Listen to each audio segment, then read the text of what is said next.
Hello everyone, welcome to New IAS Daily Current Affairs program.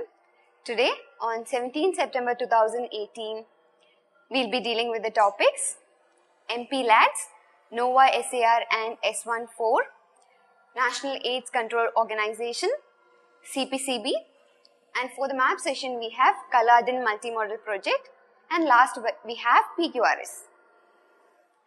Coming to the very first topic, Members of Parliament Local Area Development Scheme, MP Labs. It was recently in news because the Central Information Commission found that rupees 12,000 crore of MP Labs fund remain unspent.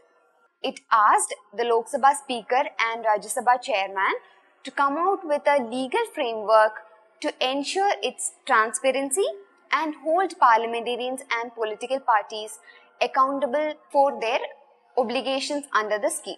Now, what is MP Labs scheme? It was announced in 1993 by the Prime Minister in the Parliament. Initially, this scheme was under Ministry of Rural Development. Later on, it was transferred to Ministry of Statistics and Program Implementation in 1994. What are the objectives? To enable MPs to recommend works of developmental nature with emphasis on the creation of durable community assets based on locally felt needs to be taken up in their constituencies. In simple words, it is to develop a particular area of the constituency using these funds. Right from the inception of the scheme, durable assets of national priorities like drinking water, sanitation, healthcare, primary education, roads, etc. were being created. The fund allotted will be rupees 5 crore for each MP from the financial year 2011-12. The features of the scheme are: MP Labs is a planned scheme fully funded by Government of India. Now, from the prelims point of view, few things to be noted is that a Lok Sabha member can recommend works within their constituencies only. Elected member of Rajya Sabha can recommend works within the state of election. The elected MP of Rajya Sabha can recommend work from the state which he was elected. Nominated members of both Rajya Sabha and Lok Sabha can recommend works anywhere in the country. Regarding to scheduled caste and scheduled tribe, MPs are to recommend every year working cost of at least 15% of the MP Labs entitlement for the years for areas inhabited by scheduled caste population and 7.5% of areas inhabited by scheduled tribe population. If in case there is insufficient tribal population in the area of that Lok Sabha member, then he may recommend amount for the creation of assets in tribal areas outside his constituency but within the state of election. In case that state itself doesn't have scheduled tribe inhabited area, this amount will be utilized in the scheduled caste inhabited areas and vice versa. Now, what is the procedure? Each MP will recommend works up to the annual entitlement during the financial year to the concerned district authority. That district authority will get the eligible sanctioned work executed as per the established procedure of the state government. Now, if a disaster occurs, how this MP Labs fund can be utilized? MP Labs work can also be implemented in the areas prone or affected by the natural calamities like floods, drought, cyclone, tsunami, earthquake, avalanche, cloudburst and many other natural calamities. A Lok Sabha MP from the non-affected area of the state can also recommend permissible work to a maximum of rupees 25 lakh per annum in the affected areas in that state in the event of calamity of severe nature in any part of the country An MP can recommend works up to a maximum of rupees 1 crore for the affected district. Whether a calamity is of severe nature or not, it will be decided by the Government of India. Our next topic is NOAA SAR and S14. It was in news because PSLV C-42 of ISRO, Indian Space Research Organization, has launched 2 British satellites. The Polar Satellite Launch Vehicle PSLV C-42 of ISRO successfully launched that 2 satellites, NOAA SAR and S14, from the Satish Dhawan Space Center in Sriharikota. Now, both that satellites were injected to Sun synchronous orbit. The satellite belonged to UK-based Surrey Satellite Technology Limited, which has contract with Antrix Corporation Limited, which is the commercial wing of ISRO. This was the 44th flight of PSLV and the 12th flight of the core-alone version of the vehicle. What is this core-alone version? It is the lightest version without 6 strap-on motors. It is used for launching smaller payloads. Now, what is NOAA SAR? It is the first all-British radar satellite. It carries S-band synthetic aperture radar. SAR stands for synthetic aperture radar and has an automatic identification receiver payload. This satellite application include track illegal shipping activity, forest mapping, land use, ice car mapping, flood and disaster monitoring, maritime missions, etc. What is S14 used for? It is a high-resolution Earth observation satellite meant for surveying resources, environment monitoring, urban management and disaster monitoring. Few details about PSLV. PSLV launch vehicle consists of 4 stages, each of which is self-contained vehicle capable of functioning independently with own propulsion system. Our next topic is National AIDS Control Organization, NACO. It was in news because the National AIDS Control Organization has released the report of HIV Estimates 2017. It is the 14th round of series of HIV estimations. NACO undertakes HIV estimations biennially in collaboration with the Indian Council of Medical Research, National Institute of Medical Statistics. Now, about National AIDS Control Program, NACP. Actually, this program was launched in 1992, a comprehensive program for the prevention and control of AIDS in India. Over time, the focus has shifted from raising awareness to behavior change, from a national response to a more decentralized response, and to increase involvement of NGO and network of people living with HIV. Of course, the objectives will be to slow down the spread of HIV infections and to reduce the morbidity, mortality and impact of AIDS in the country. There were previous phases like NACP phase 2 and 3, and now we are in NACP phase 4. This was launched in 2012 and the objectives are to reduce new infection by 50% and to provide comprehensive care and support to all persons living with HIV and treatment services for all those who require it. What are the key strategies of NACP?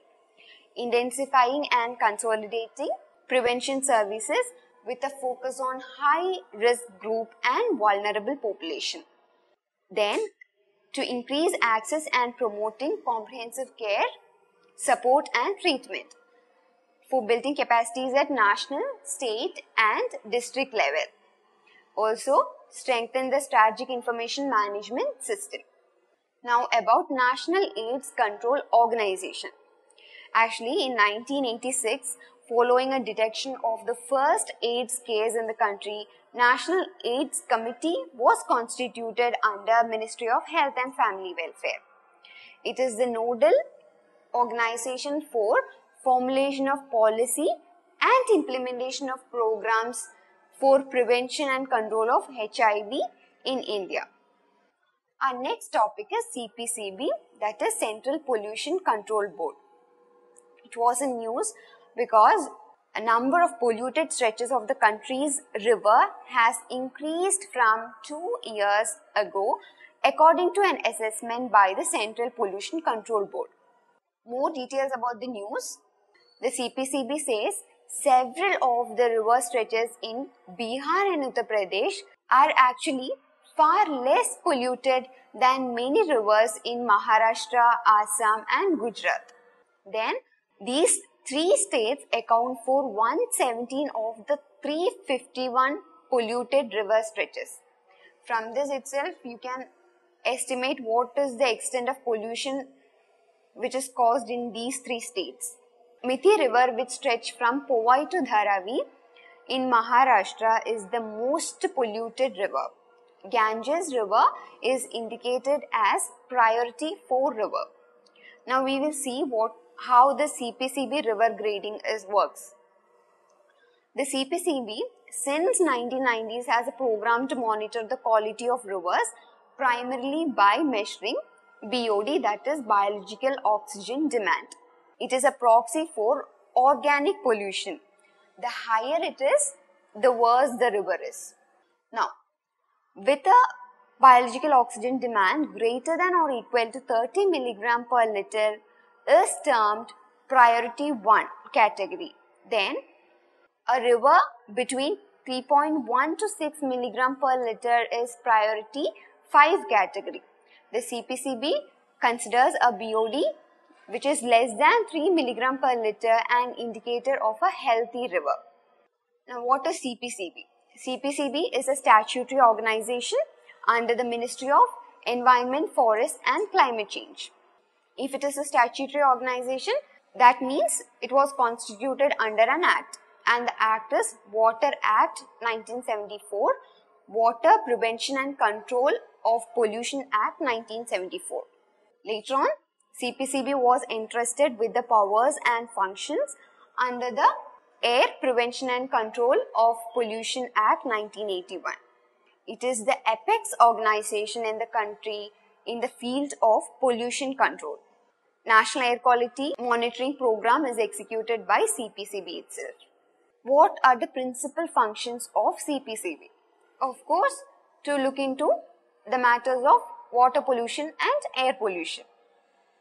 That is, to promote cleanliness of streams and wells in the different areas of the state by preventing, controlling of water pollution, and also to improve the quality of air, to prevent and control or abate air pollution in the country. Next, we have MAP session, that is Kaladan Multimodal Project. It is a multimodal project, which means different modes of transport are used in this project. It connects India, Myanmar. It connects Eastern Indian Seaport, Kolkata with Sitwe Seaport in Rakhine state of Myanmar through sea route. That is the first mode. Then it will link Sitwe Seaport to Paletwa in the Chin state via the Kaladan through boat route, and then from Paletwa by road to Mizoram state in the northeastern India. So 3 modes are used: sea route, inland water transport and road. That's why it is called multimodal project. This will reduce the need to transport goods through the narrow Siliguri corridor. Last, we have PQRS. This is a question from the 2018 prelims. What is or are the consequence of a country becoming the member of Nuclear Supplies Group?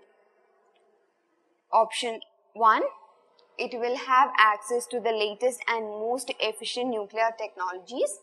It automatically becomes a member of the Treaty of the Non-Proliferation of Nuclear Weapons (NPT).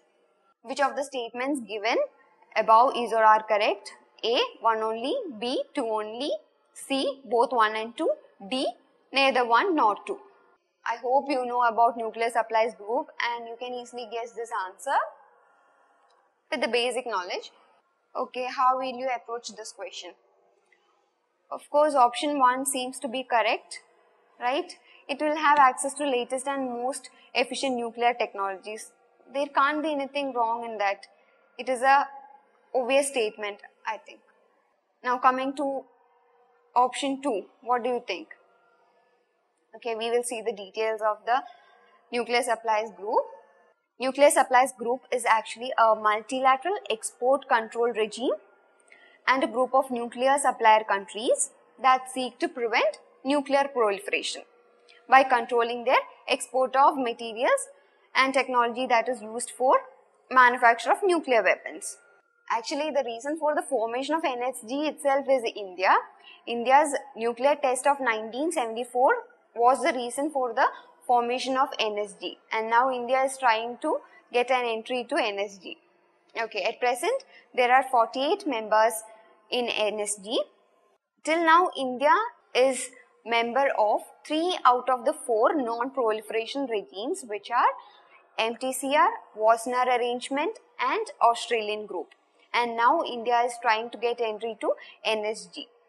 Becoming a member of NSG, India will have access to the latest and most efficient nuclear technologies, which means option 1 is correct.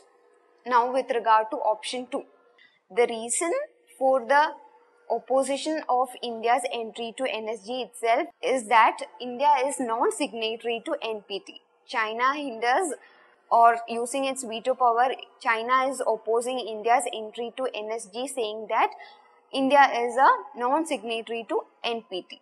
That itself is the reason why we are not getting entry. That means option 2 is wrong. We will not get automatic entry to NPT if we sign NSG.